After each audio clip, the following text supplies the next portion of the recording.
Ah, on est dimanche. Je me suis dit que je profiterai de cette occasion pour faire une petite punch live sur les grasses matinées.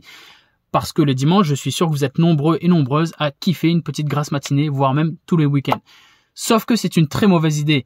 Et je vais vous expliquer pourquoi c'est une très mauvaise idée et qu'est-ce qu'il faudrait faire à la place des grasses mat pour vraiment prendre soin de son sommeil, pour avoir un bon sommeil. Pourquoi est-ce que la grasse mat, c'est une très mauvaise idée? Pour bien le comprendre, il faut que tu saches que ton sommeil est réagi par deux mécanismes. Celui de la pression homéostatique et celui du cycle circadien.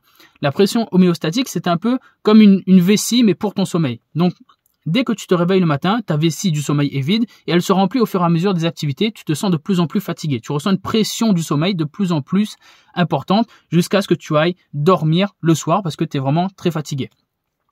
Et cette pression, elle se vide quand tu fais dodo ou quand tu fais une sieste, et donc on revient à zéro et on repart comme ça et ça boucle en fonction de tes activités, de ce que tu fais dans la journée. Et le rythme circadien, c'est ce que tu connais déjà, c'est un peu l'horloge biologique. En gros, ton organisme est régi par ce cycle de 24 heures pendant lesquelles tu as des phases, ce qu'on sait déjà bien, des phases de sommeil où le sommeil est facilité, donc la nuit et après le repas où tu as un petit creux dans ton cycle circadien. C'est pas juste dû au sommeil, il y a vraiment un creux. Ton corps a besoin d'un petit peu de repos à ce moment-là. C'est pour ça que c'est très important de faire une petite sieste à ce moment-là. Mais ce qu'on sait un peu moins, c'est que tu as des phases d'éveil dans ce cycle circadien. C'est-à-dire que tu as des phases où ton corps est naturellement, physiologiquement, en état d'éveil. Il est au taquet, si tu veux. Il est prêt à bondir. Et c'est dans ces moments-là qu'il faut passer à l'action parce que ton corps, il est chaud. Et c'est très difficile de s'endormir dans ces moments-là. En gros, c'est entre 7h et 10h et vers entre 15 et 18h. Et en fait, la grasse mat, c'est mauvais. Pourquoi? Parce que il faut savoir que ton sommeil est le plus bénéfique et le plus récupérateur lorsque tu fais correspondre ces deux mécanismes. Lorsque tu vas t'endormir parce que tu es fatigué, parce que ta pression homéostatique est élevée, dans un moment du cycle circadien qui correspond au sommeil. Là, dans ce cas-là, tout est aligné et tu fais vraiment un bon gros dodo qui te répare bien. Sauf que quand tu fais une grasse mat, tu es fatigué, certes, donc la pression homéostatique est élevée parce que tu as flingué ton sommeil et donc tu es fatigué, mais tu es endormi dans une phase où ton corps est naturellement, physiologiquement et en phase d'éveil. Donc les deux ne sont pas du tout en accord et le sommeil n'est pas du tout récupérateur. Tu essaies de dormir quand ton corps essaie d'être éveillé. Donc là déjà c'est mauvais. Et en plus, tu essaies de dormir dans un moment où naturellement, le jour est en train de se lever, les enfants sont sûrement réveillés, il y a du bruit, il y a de l'agitation, il y a de la lumière, même un mince filet de lumière suffit à dégrader la qualité de ton sommeil, même si tu ne t'en rends pas compte, et même si tu veux ne pas y croire. Et donc malheureusement, à ce moment-là, ces éléments font que le sommeil n'est pas du tout récupérateur et le sommeil que tu prends quand tu fais une grasse matinée, c'est comme s'il servait quasiment à rien en fait. Donc c'est pour ça que je te dis que la grasse matinée est très mauvaise et que ça doit rester une solution médiocre à des écarts exceptionnels. Parce que évidemment, les écarts, ça existe et tu vas sortir de temps en temps et tu voudras dormir un peu plus le matin parce que tu as besoin, somme toute, tu as besoin de dormir, ne serait-ce que pour vider la pression homéostatique.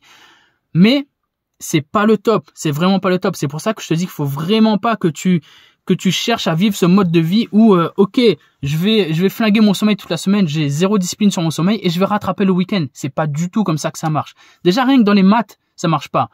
Tu flingues ton sommeil 5 jours de la semaine. Ok, tu dors 2 heures, 3 heures plus tard que ce que tu devrais dormir pour être en pleine santé. Et le week-end, tu rattrapes quoi? 2-3 heures par jour? Donc en gros, il te reste toujours un déficit de 4 à 5 heures de sommeil sur la semaine. Et en plus, le sommeil que tu as rattrapé, c'est du sommeil de mauvaise qualité, donc il compte quasiment pas. Donc les maths sont mauvaises, physiologiquement c'est mauvais, il n'y a rien qui va en fait. La grasse matinée, c'est vraiment pas bon. Donc s'il te plaît, n'aie pas ce mode de vie, je vais rattraper mon sommeil avec la grasse matinée, ça ne fonctionne pas comme ça, ça marche pas comme ça.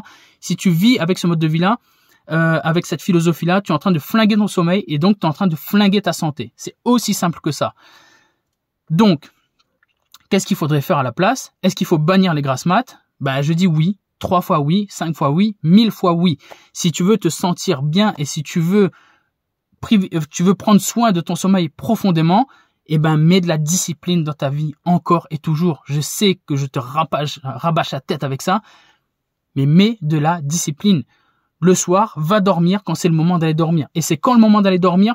C'est simple, tu décides d'à quel moment tu vas te réveiller, que tu te réveilles tôt ou pas, et tu fais moins, tu prends cet horaire-là et tu fais moins 7h30, histoire que tu sois au minimum 7h30 dans ton lit et que tu dormes à peu près un peu plus de 7 heures. Donc, si tu veux te réveiller à 6h, va te coucher à 22h30 maximum. Et quand arrive ce moment-là, 5, 4, 3, 2, 1, je ne réfléchis pas, je coupe tout ce qui est à couper, les divertissements, les écrans, les je sais pas quoi, et je vais au lit. J'y vais parce que je sais que je prends soin de mon sommeil et que c'est la seule manière de le faire et que en plus mon corps me réclame du sommeil à ce moment-là. C'est le moment optimal pour aller dormir parce que je suis dans un creux du cycle circadien et j'ai sommeil. C'est là que mon corps va récupérer. Donc je fais ce qu'il faut pour être en pleine santé pour pouvoir ensuite kiffer derrière avec beaucoup plus d'énergie. C'est ça qu'il faut faire. C'est pas flinguer son sommeil et essayer de le rattraper le week-end. C'est pas du tout comme ça que ça marche. J'espère vraiment que tu auras appris des choses avec cette punch life et que ça t'aura fait réfléchir et que tu vas passer à l'action pour prendre soin de ton sommeil. Je compte sur toi pour réagir. Écris-moi, écris en commentaire si tu regardes ça sur YouTube ou en podcast. Envoie-moi un message. Dis-moi ce que tu en as pensé. Dis-moi où tu en es toi par rapport à ton sommeil. Et voilà, j'aimerais beaucoup savoir si tu étais au courant de tout ça et si tu faisais des grasses mat et si tu vas changer des choses à partir de maintenant dans ta façon de gérer ton sommeil. En tout cas, je compte vraiment sur toi parce que c'est hyper important. Ton sommeil, c'est vraiment... j'aime bien, il y a une citation que j'aime beaucoup qui est « Le sommeil est le carburant de l'homme d'action ». Le sommeil, c'est ton fuel pour aller chercher des résultats, pour aller chercher ta vie maximale. Donc, prends-en soin, vraiment, bichonne-le à fond, à fond, à fond. Et une fois que tu l'auras bichonné, bam, tu auras la patate, crois-moi, vraiment.